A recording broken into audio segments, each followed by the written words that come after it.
आलम हमराही Arabic speaking course आपका अपना channel. बराए मेहरबानी चैनल को सब्सक्राइब करें। अस्सलामुअलैकुम वरहमतुल्लाहि वबरकातुहू। कैसे हैं दोस्तों, क्या हाल चाल है? मैं भी खैरियत से हूं और यकीन करता हूं कि आप लोग भी खैरियत से होंगे। दोस्तों, इस वीडियो में मैं कुछ बताने वाला हूं। कुछ लोगों के कमेंट आए थे कि हमको इन शब्दों का, इन अल्फाजों का मतलब आप हमें वीडियो में बनाकर बताइए। तो मैं सबके सवालों का जवाब मैं इस वीडियो में दे रहा हूं। बराए मेहरबानी चैनल पे नए हैं या पुराने हैं, सब्सक्राइब नहीं किया है तो चैनल को सब्सक्राइब कर लें और वीडियो को लाइक कर दें। फिर हम वीडियो को अब शुरू करते हैं। पिछला सप्ताह यानी वारा असबू। पिछला को वारा कहते हैं और सप्ताह को असबू कहते हैं। पिछला को वारा कहते हैं और सप्ताह को असबू कहते हैं। अगला सप्ताह, अगला को अगर आप अलग अलग तर्जुमा करते हैं तो आगे या अगला को गिद्दाम कहते हैं और सप्ताह को असबू कहते हैं। सप्ताह को असबू कहते हैं या सुबू कहते हैं। सुबू भी कहते हैं और असबू भी कहते हैं। तो आगे या अगला हम कहते हैं नेक्स्ट वीक यानी अगले सप्ताह या आगे का सप्ताह। तो उसको हम कहेंगे गिद्दाम असबू भी कह सकते हैं। गिद्दाम असबू या गिद्दाम सुबू भी कह सकते हैं। इस तरह से भी हम कह सकते हैं। दूसरा इसका अरबी है पिछला सप्ताह का असबुल माजी। अभी हमने बताया कि पिछले सप्ताह को अगर अलग अलग आप हम करके तर्जुमा करते हैं तो पीछे को गिद्दाम कहते हैं और सप्ताह को असबू कहते हैं। लेकिन एक साथ मिलाकर अगर हम तर्जुमा करते हैं तो असबुल माजी। माजी का मतलब पिछला होता है, इतिहास होता है, और असबुल मतलब हफ्ता। तो माजी पिछला सप्ताह एक साथ हम जब इसको मिलाएंगे तो असबुल माजी कहेंगे। असबू माजी भी कह सकते हैं या असबुल माजी भी कह सकते हैं। नेक्स्ट वीक अगले सप्ताह असबुल मुकबिलु। अब इसको देखिए, अगर अलग अलग हम तर्जुमा करते हैं तो आगे को गिद्दाम कहते हैं। अगले सप्ताह यानी आगे को गिद्दाम करते हैं। जैसे मैंने शुरू में बताया है कि आगे को गिद्दाम कहते हैं और सप्ताह को असबू या सुबू कहते हैं। तो गिद्दाम सुबू भी कह सकते हैं, हम गिद्दाम सुबू भी कर सकते हैं। लेकिन एक साथ जब हम इसका मिलाकर तर्जुमा करते हैं अगर, तो असबू मुकबिलु होता है। असबू या सुबू मुकबिलु यानी अगले सप्ताह, अगले हफ्ता, नेक्स्ट वीक। इवनिंग को हिंदी में हम ट्रांसलेट करते हैं तो उसका तर्जुमा शाम होता है। शाम तो रात नहीं, रात को अरबी में लैल कहते हैं, लेकिन शाम को मसाउ कहते हैं। मसाउ हमने अरबिक में भी यहाँ लिख दिया है। जिनको कंफ्यूज होगा कि मैं मसाउ को कैसे कह रहा हूँ तो आप इसको देख सकते हैं, पढ़ सकते हैं कि मसाउ या मसा इस तरह से भी कह सकते हैं। मसा भी कहते हैं और मसाउ भी कह सकते हैं। इससे उसके ऊपर पेश है, पेश लगेगा तो मसाउ हो जाएगा, पेश को हटा देंगे तो मसा होगा। तो शाम को अरबी में या इवनिंग को अरबी में मसा कहते हैं या मसाउ कहते हैं। गुड नाइट कहते हैं शुभ रात्रि। हिंदी में कहते हैं शुभ रात्रि, इंग्लिश में कहते हैं गुड नाइट। तो गुड नाइट को अरबी में ताब मसाउक कहते हैं। ताब मसाउक। देखिए, इंग्लिश के अल्फाज से और हिंदी के अल्फाज से हम अरबिक को जब कन्वर्ट करते हैं ना तो तर्जुमा थोड़ा इधर उधर हो जाता है। इसलिए कि अरबिक का जो तर्जुमा है वो उर्दू के साथ किया जाता है तो अच्छा तर्जुमा बैठता है। लेकिन अरबिक को हम हिंदी या इंग्लिश के साथ करते हैं तो थोड़ा तर्जुमा में डिफरेंस आ जाता है, ठीक है। लेकिन उसको मिला करके, जोड़ करके, उसको समझ करके बोला जाता है कि हाँ इसका मतलब क्या होना चाहिए, ठीक है। हेल्प मी यानी मदद करो, मेरी मदद करो, इस तरह से हम कहते हैं ना हेल्प मी। तो हेल्प मी को अरबी में साअदनी कहते हैं। साअदनी आप अरबिक में भी देख लीजिएगा, मैं अरबिक में भी लिख करके दिया हूँ। साअदनी यानी अरबिक में हेल्प मी को अरबिक में साअदनी कहते हैं। साअदनी मतलब हेल्प मी। तो आप अगर अच्छे से अगर अरबिक सीखना चाहते हैं तो बराए मेहरबानी वीडियो को पूरा देखिएगा और समझिएगा कि हम क्या बता रहे हैं। नहीं समझ में आए तो वीडियो को बार बार रिप्ले करके दोबारा तिबारा करके देखिएगा तो वीडियो समझ में आएगा इंशाअल्लाह। अगर देखने का और सीखने का मन होगा तो, नहीं तो इस तरह से आदमी मजाक में खींच देते हैं, कमेंट करते हैं कि हमको इस चीज़ का मतलब बता दीजिए, और मतलब बता दें तो वो समझते हैं कि हम बेवकूफ़ हैं या ऐसे हमारे पास टाइम ज़्यादा है इसके माने। लेकिन नहीं, टाइम ज़्यादा नहीं, आपकी बातों का हम कदर करते हुए वक्त निकाल करके वीडियो को बना रहे हैं। तो बराए मेहरबानी वीडियो को पूरा देखिएगा, अच्छा लगे या बुरा लगे कमेंट में हमको ज़रूर बताइएगा। तो इमरजेंसी को तारिउन कहते हैं, इमरजेंसी को तारिउन कहते हैं। आप हॉस्पिटल में जाइएगा तो वहाँ पे देखिएगा लिखा होगा इमरजेंसी रूम को तारिउन गुरफा, तारिउन गुरफा लिखा होगा गेट के पास, यानी इमरजेंसी रूम। ठीक। इंजॉय, इंजॉय इंग्लिश में कहते हैं इंजॉय करो, इंजॉय। तो इंजॉय को अरबी में यतमतउ कहते हैं, यतमतउ। हम जो भी यहाँ बतला रहे हैं कुछ हमें जानकारी है और कुछ हमने गूगल से सर्च किया है, ये मैं आपको पहले बता दे रहा हूँ। ठीक है। तो हो सकता है कि जो हमने अल्फाज बतलाया उसका तर्जुमा अलग भी हो सकता है, कुछ अलग भी, अलग मतलब कि ये मैं गलत नहीं बता रहा हूँ, सही है। लेकिन एक हर्फ का, एक अल्फाज का कई मतलब होते हैं। तो कोई लोग कुछ जानते हैं, कोई लोग कुछ जानते हैं। एग्ज़ाम्पल के तौर पे पानी को मोया भी कहते हैं, और पानी को माउन भी कहते हैं, और पानी को माई भी कहते हैं। तो ये सब क्षेत्रीय भाषाएं, क्षेत्र के हिसाब से तर्जुमा बदलते रहता है। ठीक है। तो उसी तरह से जो हमने तर्जुमा किया है उसमें और आपके जानने में कुछ कमी बेसी भी हो सकती है। तो इसके लिए मैं माफ़ी चाहूँगा। मैं इसमें जो भी किया हूँ वो गूगल सर्च किया हूँ, या जो हमें मालूम है या हमें नहीं मालूम है तो मैं दूसरों से पूछ करके किया हूँ। अब यहाँ दूसरा है आस्क मी, यानी मुझसे पूछें। आस्क मी यानी मुझसे पूछें, और इंग्लिश में कहते हैं आस्क मी। तो इस अलनी यानी मुझसे पूछें। इस अलनी, अलनी का मतलब पूछना होता है, इसका मतलब मुझसे होता है। इस अलनी यानी मुझसे पूछें, इस तरह से हम अरबिक में कह सकते हैं। कीबोर्ड, कीबोर्ड जिससे हम टाइप करते हैं कंप्यूटर पे, तो उसको कीबोर्ड इंग्लिश में कहते हैं, लेकिन हम अरबिक में उसको तर्जुमा करेंगे अलग अलग। तो की का मतलब होता है, की का मतलब होता है हिंदी में चाबी, और चाबी को अरबिक में मिफ्ता कहते हैं। और बोर्ड का मतलब होता है अरबिक में लोहा, लोहा। तो कीबोर्ड यानी लोहतुल मिफ्ता, लोहतुल मिफ्ता, यानी उसको अलग अलग करेंगे तो की का मतलब हो गया मिफ्ता, और बोर्ड का मतलब हो गया यानी चाबी, लोहा, इस तरह से। तो इसको हम एक में मिला कर तर्जुमा करेंगे तो लोहतुल मिफ्ताह, लोहतुल मिफ्ताह या लोहतुल मिफातिह कह सकते हैं। ठीक है। लोहतुल मिफातिह, लोहतुल मिफातिह कह सकते हैं ना। ध्यान से रोड पार करो, हम किसी से कहते हैं, कोई आदमी को रोड पार करना होता है तो कहते हैं ध्यान से रोड पार करो। ठीक है। तो इसका तर्जुमा क्या है? अबुरुल, अबुरुल तरीक बुउ नाया, बुउ नाया, अबुरुल तरीक बुउ नाया। अब अबुरुल किसको कहते हैं? हम कोई चीज़ जीतते हैं, जैसे नदी पार कर लिए तो हम नदी को अबूर कर लिए, कोई किला फतह कर लिए तो हम किला को अबूर कर लिए। ठीक है। तो उसको हम कहते हैं अबुरुल ना। तरीक का मतलब रोड होता है, और बुउ नाया मतलब ध्यान से, ध्यान से। ठीक है। तो अबुरुल नाया यानी हम रोड को जब पार कर लेते हैं उसको अबूर कहते हैं, अबूर कर लिए। ठीक है। दूसरा है one boring day, one boring day यानी यौमुल मुलील, यौमुल, यौम का मतलब होता है दिन। ठीक है। यौम का मन को अरबी में दिन को यौम कहते हैं, और यौमुल मानी एक दिन हो गया। मुलील का मतलब बोरिंग होता है, ख़राब को बोरिंग आदमी कहता है आज का दिन कितना बोरिंग है।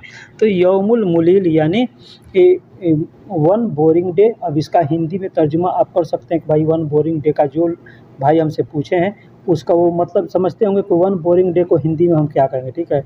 उसका अरबिक तर्जुमा है यौमुल मुलील, यौमुल मुलील। दूसरा डोंट डिस्टर्ब, आदमी कहता है कि हमें परेशान न करो, डोंट डिस्टर्ब।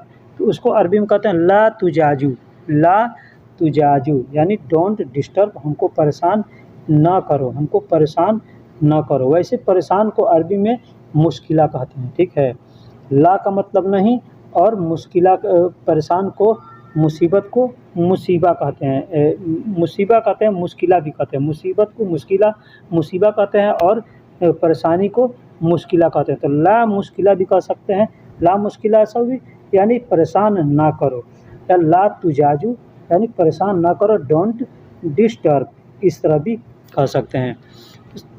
वर्ड शब्द या हर्फ, हम हिंदी में कहते हैं हर्फ, शब्द कहते हैं, अरबी में हर्फ का, उर्दू में हर्फ कहते हैं, इंग्लिश में वर्ड कहते हैं। तो उसको अरबी में कलमा कहते हैं। कलमा, कलमा का मतलब शब्द होता है, वर्ड होता है। एक कलमा है, एक वर्ड है तो उसको कलमा कहेंगे, और बहुत से हैं यानी जमा, जमा है तो उसको बहुत से हैं तो वहाँ को कलमात कहेंगे। एक को कलमा कहेंगे और कई को कलमात कहेंगे। अगर एक कलमा है, एक लफ्ज़ है वहाँ पे तो हम उसको कलमा कहेंगे। जैसे अव्वल, अव्वल यानी एक, तो उसको कलमा कहेंगे। अब उसके साथ में कई हैं तो हम उसको कलमात कहेंगे। ठीक है। आप बहुवचन और एक वचन और बहुवचन अगर जानते होंगे तो उसको आप समझ सकते हैं। ठीक है। वाहिद और जमा, और उर्दू में वाहिद और जमा कहते हैं। तो रिंग टोन यानी म्यूज़िक, रिंग टोन यानी म्यूज़िक। तो म्यूज़िक को सब लोग जाते हैं भाई, गाने को म्यूज़िक कहते हैं। इंग्लिश में जो बजता है उसको सिर्फ म्यूज़िक कहते हैं, और उसमें गाया जाता है तो उसको नगमा कहते हैं। तो ठीक उसी तरह से अरबी में भी गाने को नगमा कहते हैं, और रिंग टोन जो है तो नगमतुल रबीन, रगमतुल रबीन कहते हैं। रिंग टोन को नगमतुल रबीन, नगमतुल रबीन। अब मोबाइल रिंगटोन, भाई ने लिखा था कि मोबाइल रिंगटोन, तो मोबाइल को जवाल कहते हैं और रिंगटोन को नगमतुल रबीन।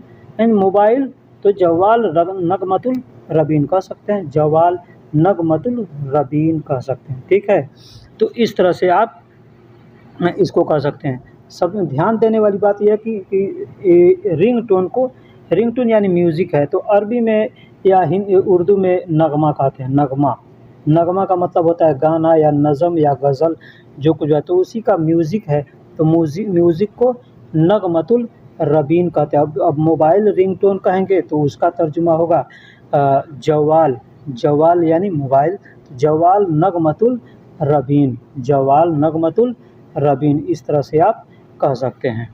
अभी आदमी जब नया रहता है ना तो ज़ुबान लड़खड़ाता है बोलने में। ठीक है। तो इसके लिए अगर ज़ुबान हमारी भी लड़खड़ा रही है तो उसके लिए मैं उसके लिए माफ़ी चाहूँगा। ठीक है। मैं बोलूँ या तुम बोलो, अब यहाँ पे एक अल्फाज आया है मैं बोलूँ, बोलना, बोलने को हम किसी से बात करते हैं तो कहते हैं मैं बोलूँ, तो कहेंगे अगुल।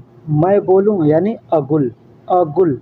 तुम बोलो यानी तगुल, अरबी में तगुल कहेंगे और अगुल कहेंगे। मैं बोलूँ को अरबी में अगुल कहेंगे और तुम बोलो को अरबी में तगुल कहेंगे। तुम बोलो को अरबी में तगुल कहेंगे, तगुल, अगुल और तगुल। मैं बोलूँ अगुल, तुम बोलो तगुल, यानी अनागुल, अनागुल इन तगुल, इस तरह से हम कह सकते हैं। बोलो या कहो या कह दो या बोल दो, इसको अरबी में हम कहते हैं गुल। देखिए गुल लोग कहते हैं लेकिन लिखावट में कुल आता है। आप कुरान पढ़े हैं अगर या सुने हैं, नमाज में सुनते होंगे लोग पढ़ते हैं कुल हो अल्लाहु अहद, उसका तर्जुमा होता है अल्लाह कहते हैं ए नबी कह दो, कह दो यानी कुल यानी कहो, कुल यानी कहो। तो कुल से मुखातिब किया जाता है, कुल यानी कहो। तो ठीक है, किसी को हम कहना है कि तुम कहो तो कहेंगे तगुल, तगुल यानी तुम कहो। हमको कहना है तो कहेंगे अगुल, यानी मैं कहूँ तो अगुल। ठीक है। तो लिखावट में कुल होता है बड़ा काफ से, लेकिन बोलने के लिए लोग गुल बोलते हैं, गुल। जल्दी करो, जल्दी चलो, जल्दी चलो। हम कहते हैं किसी से, हिंदी में कहते हैं या उर्दू में कहते हैं जल्दी चलो या जल्दी जल्दी चलो। तो यहाँ अरबी में लोग कहते हैं यल्ला, बस यल्ला कह देंगे यानी चलो, यल्ला का मतलब चलो। अब उसको कहेंगे जल्दी जल्दी चलो तो सूरा यमसी या यल्ला यमसी, यल्ला यमसी भी कह सकते हैं। यमसी का मतलब चलना होता है, सूरा का मतलब तेज होता है, जल्दी होता है, और यमसी का मतलब चलना होता है। तो यल्ला यमसी यानी जल्दी जल्दी चलो, सूरा यमसी यानी जल्दी जल्दी चलो। तो इस तरह से हम कह सकते हैं यल्ला यमसी या सूरा यमसी। यल्ला यमसी यानी जल्दी जल्दी चलो, या सूरा यमसी यानी जल्दी जल्दी चलो। पैदल चलो या पैर से चलो। अब दूसरा भाई ने पूछा है कि पैदल चलो या पैर से चलो को अरबी में क्या कहेंगे। तो ये चीज़ आप जान लीजिए कि पैर को अरबी में कदम कहते हैं, पैर को अरबी में कदम कहते हैं, और मिन का मतलब से होता है, मिन का मतलब से होता है और यमसी का मतलब चलना होता है, यमसी का मतलब चलना होता है। तो अगर हम कदम कहते हैं कि पैदल चलो या पैर से चलो तो कहते हैं कदम मिन यमसी या कदम यमसी, कदम यमसी भी कहेंगे तो लोग समझ जाएंगे कि आप क्या कह रहे हैं, या कदम मिन यमसी कहेंगे तो भी लोग समझ जाएंगे कि आप क्या कह रहे हैं। कदम मिन यमसी यानी पैर से चलो और या पैदल चलो, ठीक। यह तुमने लिखा है, दूसरा अल्फाज है भाई का कि यह तुमने लिखा है, यह तुमने लिखा है। तो सबसे पहले ये जान जाइए कि यह का अरबी में हाजा कहते हैं, लोग हादा कहते हैं, हाजा या हादा, हादा होता है लेकिन लोग हादा कहते हैं, ठीक है। तुम को अरबी में इंता कहते हैं, तुम या आपको अरबी में इंता कहते हैं, और लिखने को सज्जल कहते हैं। अब भाई ने एक और सवाल पूछा था राइटिंग टाइपिंग, तो टाइप किया जाता है मतलब लिखा जाता है, तो उसको भी सज्जल कह सकते हैं, ठीक है। टाइपिंग यानी सज्जल, टाइप मतलब कीबोर्ड से लिखा जाता है तो सज्जल। तो हाजा इन तो सज्जल, यह तुमने लिखा है, चाहे पेन से लिखा हो या चाहे टाइपिंग से लिखा हो। यू टर्न, यू टर्न यानी वापस, यू टर्न यानी वापस, तो इसको फोक तहत कहता है। ये यू टर्न यानी फोक तहत कहाँ इस्तेमाल किया जाता है, जो लोग गाड़ी चलाते हैं और आगे जा कर के कहते हैं कि हमको यू टर्न मारना है, तो वहाँ से गाड़ी घुमा लेते हैं आगे से, तो उसको कहते हैं अरबी में फोग तहत, फोग तहत यानी यू टर्न, गाड़ी को घुमा लेना, वापस कर लेना, उसको कहते हैं अरबी में फोग तहत, फोग तहत। अब फोग तहत को अलग अलग आप तर्जुमा करेंगे तो फोग का मतलब होता है ऊपर और तहत का मतलब होता है नीचे, यानी ऊपर जा कर के नीचे आने को कहते हैं फोग तहत यानी यू टर्न, यू टर्न। अब दूसरा है रिटर्न, रिटर्न तो सेम टू सेम यही बात है, यू टर्न या रिटर्न। यू टर्न गाड़ी के लिए किया जाता है और यू टर्न किसी को कहा यू रिटर्न हो जाओ यानी वापस हो जाओ, ठीक है। तो रिटर्न यानी वापस, तो इसको कहते हैं इर्जा या रज्जा, इर्जा या रज्जा। इर्जा का मतलब भी वापस होता है और रज्जा का मतलब भी वापस होता है। तो हिंदी में वापस कहते हैं और इंग्लिश में रिटर्न कहते हैं। हम जाएंगे किसी दुकान पे, भाई ये सामान रिटर्न करना है यानी वापस करना है, तो अरबी में उसको हम कहेंगे हाजा अगरात, हाजा अगरात रज्जा, रज्जा कह सकते हैं या इर्जा कह सकते हैं, ठीक है, कि वापस करना है। पूछो या कह दो, पूछो या कहो।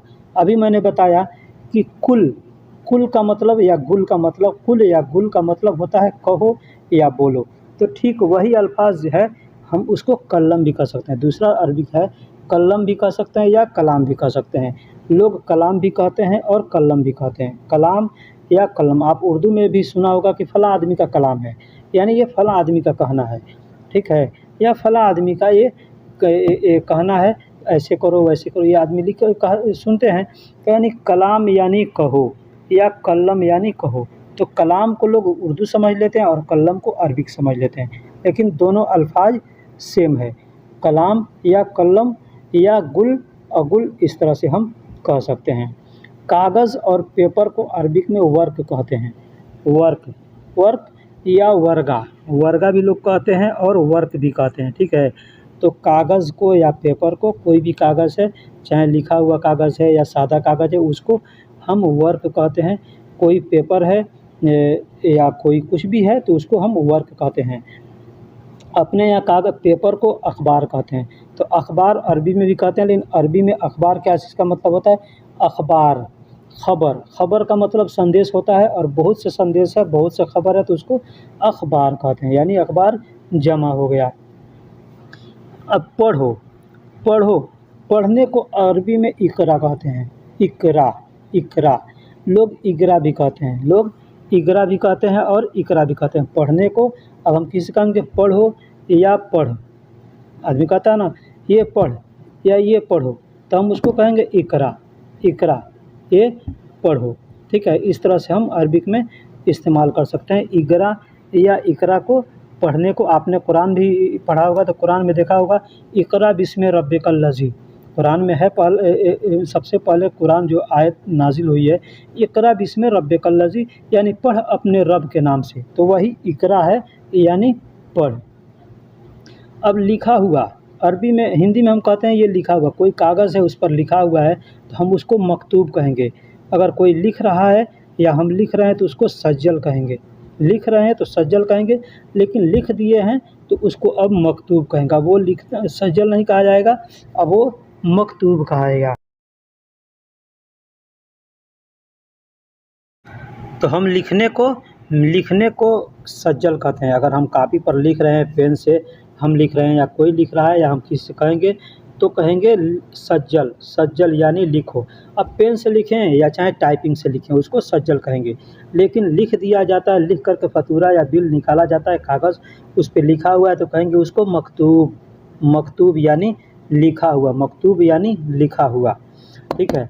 और राइटिंग यानी लिखना, अभी मैंने बताया कि लिखने को सज्जल कहते हैं, तो राइटिंग यानी लिखना, राइटिंग इंग्लिश में कहते हैं और हिंदी में लिखना कहते हैं, तो उसको अरबिक में सज्जल कहते हैं।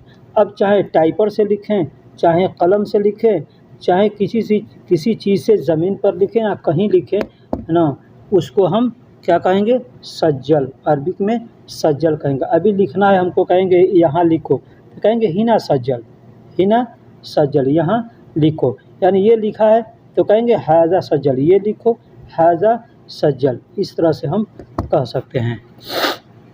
काम करो, काम को अरबी में शुगुल कहते हैं, काम को अरबी में शुगुल कहते हैं और करने को सौवी कहते हैं, करने को सौवी कहते हैं। हम किसी से कहेंगे भाई काम करो, काम करो, तो कहेंगे शुगुल सौवी, शुगुल सौवी। कहना है होगा कि जल्दी जल्दी करो तो कहेंगे शुगुल सौवी सूरा सूरा, शुगुल सौवी सूरा सूरा, यानी जल्दी जल्दी काम करो, जल्दी जल्दी काम करो, ठीक है। तो कोई भी काम हो उसको शुगुल सौवी कहते हैं, यानी काम करो, काम को शुगुल कहते हैं। एक और अल्फाज है अरबिक का, काम को अमल भी कहते हैं, काम को अमल भी कहते हैं और काम को शुगुल भी कहते हैं, काम को अमल भी कहते हैं और काम को शुगुल भी कहते हैं।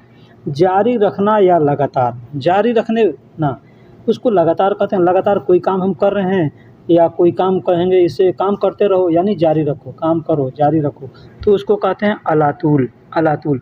हम कहीं अगर कोई गाड़ी से जा रहे हैं तो अगर लगातार हमको जाते रहना है तो हम कहेंगे अलातूल चलते रहे, अलातूल चलते रहो, अलातूल चलते रहो या अलातूल जाते रहो, इस तरह से। तो अलातूल उसको कहते हैं, यानी लगातार, अलातूल का मतलब लगातार होता है, ठीक। हिंदी में हम कहते हैं लगातार चलो या जाते रहो। अब लगातार को अलातूल को कई जगह अलग अलग जगहों पर भी इस्तेमाल किया जाता है, जैसे कि मैं अभी आगे आएगा तो मैं बताऊंगा उसको भी कि कहाँ कहाँ कैसे इस्तेमाल किया जाता है।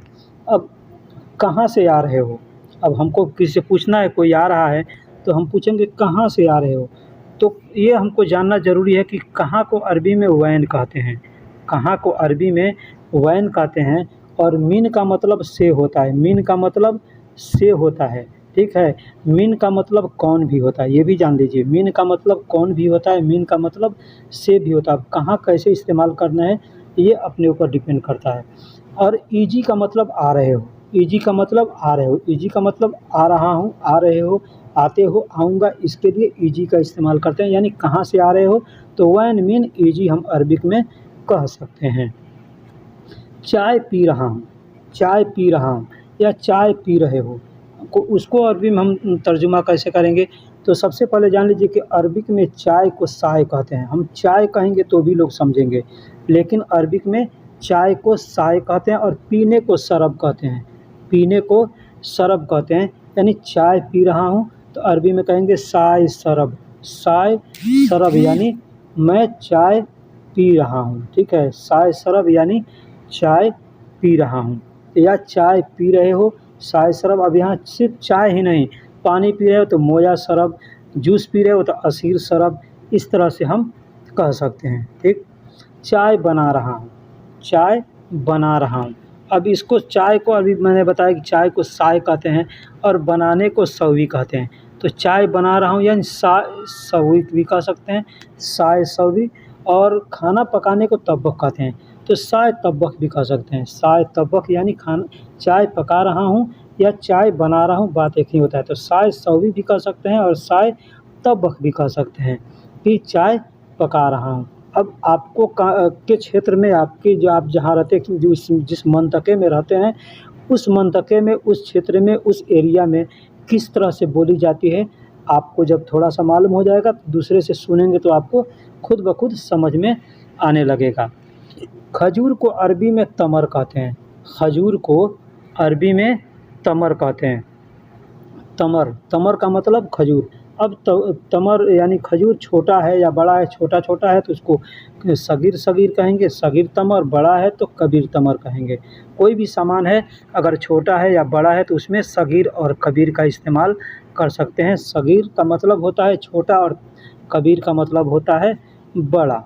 तो खजूर को अरबी में तमर कहते हैं। और फल को, बहुत से फल हैं, कोई भी फल है हमको नाम नहीं मालूम है तो फल को हम फल जैसे कहते हैं तो अरबी में सम्रात कहते हैं। तमरात या सम्रात, तमरात भी लोग कहते हैं या सम्रात भी कहते हैं उसको। फल को तमरात या सम्रात। अभी मैंने बताया कि बोलो या कहो, तो कलम या कलाम, कलम या कलाम, या गुल, गुल या कुल, कुल। अब कुल दो होता है, एक बात जानिए, एक छोटा काफ से कुल होता है तो इस कुल का मतलब सारा होता है, सारा या सब, ठीक। और बड़ा काफ से जो कुल होता है तो उसको गुल कहते हैं। कुल लिखा होता है लेकिन लोग गुल कहते हैं, तो उसका मतलब कहो या बोलो या कह दो या कहना, इस तरह से के लिए गुल का इस्तेमाल करते हैं। यानी बड़ा काफ से जो कुल होता है उसको, तो उसको हम कलम भी कह सकते हैं और कलाम भी कह सकते हैं। रेस्ट, रेस्ट इंग्लिश में कहते हैं और हिंदी में आराम कहते हैं। रेस्ट इंग्लिश में कहते हैं और अरबिक में और हिंदी में आराम कहते हैं, आराम कहते हैं। तो ठीक उसी तरह से अरबिक में आप अगर उर्दू पढ़े होंगे तो उर्दू जानकारी होगी तो आप सुने होंगे राहत, राहत यानी आराम। हिंदी में भी अक्सर जगहों पे इसको इस्तेमाल किया जाता है राहत। तो उसी तरह से अरबी में ये राहत भी अरबी का अल्फाज है, हम लोग हिंदी में या उर्दू में इस्तेमाल करते हैं तो हम समझते हैं हिंदी उर्दू है, लेकिन ये अरबी का अल्फाज है तो उसको हम राहत कहते हैं। रेस्ट या आराम को अरबी में राहत कहते हैं या इस्तराहत कहते हैं। इस्तराहत भी कह सकते हैं और कहते हैं, और राहत भी कहते हैं और कह सकते हैं। बहुत ज़्यादा, बहुत या बहुत ज़्यादा, दो अल्फाज हैं यहाँ पे।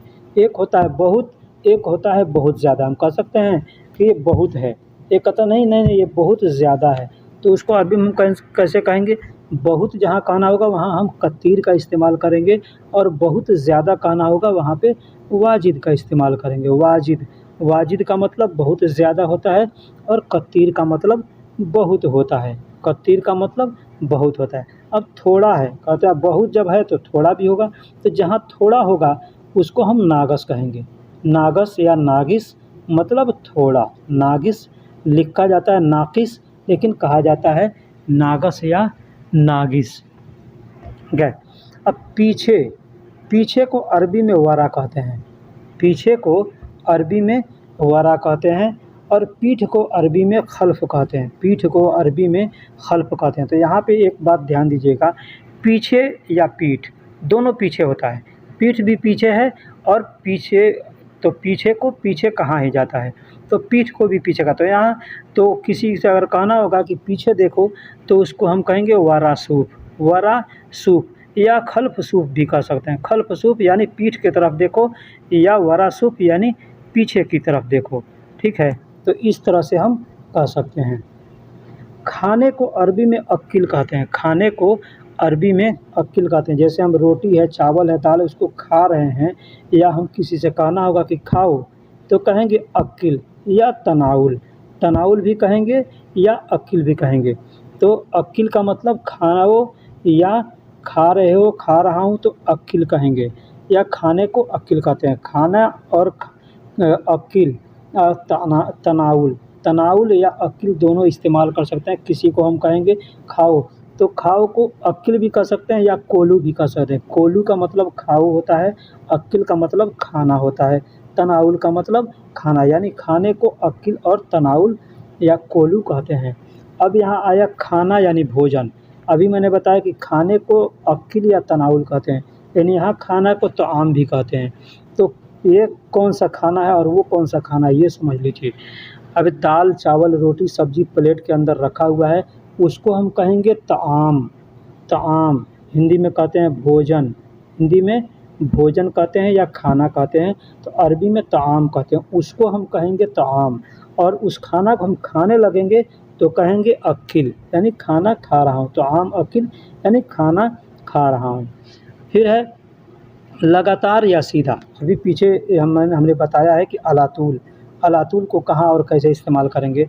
अब लगातार या सीधा, तो अभी हमसे कोई आदमी आ रहा है और पूछ रहा है भाई ये रास्ता कहाँ जाएगा, एग्ज़ाम्पल के तौर पे हमको फलां जगह जाना है, आदमी बता लिया, तो आपको रास्ता मालूम है तो आप सीधे कहेंगे अलातूल जाओ, अलातूल जाओ यानी लगातार जाओ या सीधा जाओ, इसको अलातूल कहते हैं। ठीक। अब, अभी या तुरंत, अब, अभी या तुरंत को अरबी में क्या कहते हैं, अलहीन या अलआन, अलआन भी कहते हैं और अलहीन भी कहते हैं। अलहीन का मतलब अब या अभी, अब या अभी या तुरंत। ठीक उसी तरह से दूसरा अरबी है अलआन, अलआन का मतलब ये होता है अब या अभी, अब या अभी। यहाँ अलहीन को सबसे ज़्यादा इस्तेमाल किया जाता है, कहीं भी कोई भी आदमी नया है या पुरान है तो अलहीन का इस्तेमाल ज़्यादा करते हैं, लेकिन अलआन का भी इस्तेमाल करते हैं। सऊदी लोग आपस में अगर बात करते हैं तो वो ज़्यादा अलहीन है, ये सब छोटी मोटी अरबी को इस्तेमाल नहीं करते, वो सब सीधा सीधा अरबिक जैसे कुरान में है इस तरह का अरबिक को वो लोग इस्तेमाल करते हैं। हम लोगों से बात करने के लिए वो लोग टूटी फूटी वर्ड अरबी का इस्तेमाल करते हैं, क्योंकि वो लोग जानते हैं कि इनको मालूम नहीं है, इसलिए जैसे हम लोग जानते हैं उसी तरह से वो हमारी लैंग्वेज में भी वो लोग भी बात करते हैं। ठीक है, लेकिन आपस में उन लोगों को बात करना होगा तो वो शुद्ध अरबी का इस्तेमाल करते हैं। अब यहाँ पे एक है परसों, परसों को अरबी में बाद अम्स कहते हैं, बाद अम्स, बाद अम्स यानी परसों। परसों का मतलब जो समय बीत गया है, जो दिन बीत गया है, एग्ज़ाम्पल यानी दूसरा या तीसरा दिन, तीसरा दिन बीत गया है, दूसरा दिन बीत गया है, उसको बाद अम्स कहते हैं, बाद अम्स, बाद अम्स यानी बीता हुआ, परसों को बाद अम्स कहते हैं। अब बीता हुआ कल, जैसे आज है और कल जो बीत गया है, आज 12 तारीख है तो 11 तारीख जो गया है उसको हम आम्स कहेंगे, उसको हम आम्स कहेंगे या अम्स कहेंगे, आम्स कहते हैं। तो बीता हुआ पहला दिन या बीता हुआ कल को हम आम्स कहते हैं, आम्स या अम्स कहते हैं। ठीक है, जो दिन बीत गया है यानी उसको बीते हुए दिन को क्या कहते हैं, भूतकाल, भूतकाल यानी वो समय बीत गया है, इतिहास अब बन चुका है, तो उसको हम कहते हैं अम्स, यानी बीता हुआ कल, बीता हुआ समय को अम्स कहते हैं। ठीक, जो एक दिन पहले बीत गया उसको अम्स कहते हैं और 2 दिन पहले बीत गया उसको बाद अम्स कहते हैं। ठीक उसी तरह से आने वाले कल को, आने वाले कल को यौम, आने वाले कौम को बुकरा कहते हैं, बुकरा, लेकिन बुकरा को लोग बुखरा भी कहते हैं। बुकरा या बुखरा कोई भी अल्फाज है आपके सामने तो समझ जाइए कि ये कल को कह रहा है। या बाचर, बाचर भी कहते हैं, बहुत से लोग बाचर का भी इस्तेमाल करते हैं, बहुत से लोग बुखरा कहते हैं या बुकरा कहते हैं, आने वाले कल को बुखरा कहते हैं। अब जान जाइए कि आज को क्या कहते हैं, आज को यौम कहते हैं, आज को यौम कहते हैं, कल को बुकरा कहते हैं या बीता हुआ कल को आम्स कहते हैं, और आज को जो प्रेजेंट में है उसको यौम कहते हैं, उसको यौम कहते हैं। यौम, यौम मतलब दिन होता है या अलयौम मतलब आज होता है, अलयौम, अलयौम कहते हैं यानी आज को। अब आने वाला तीसरा दिन, आने वाला परसों, आने वाले परसों को बाद बुखरा कहते हैं। ठीक उसी तरह से जैसे बुकरा कहते हैं तो उसमें बाद मिला देंगे, बाद यानी बुकरा के बाद यानी कल के बाद वाला दिन जो है उसको बाद बुखरा कहते हैं, या बाद बाचर कहते हैं, या बाचर बाद कहते हैं, या बाद, और जो बीत गया उसको बाद अम्स कहते हैं। ठीक इसी तरह से हम अरबिक को इस्तेमाल करते हैं। दोस्तों वीडियो कैसी लगी आप हमको कमेंट बॉक्स में बताइएगा, और जो लोगों को भी कुछ भी पूछना है तो व्हाट्सएप के बजाय आप हमारे वीडियो के सेक्शन में जाकर कमेंट कीजिए। आलम हमराही अरबिक स्पीकिंग कोर्स, आपका अपना चैनल, बराए मेहरबानी चैनल को सब्सक्राइब करें।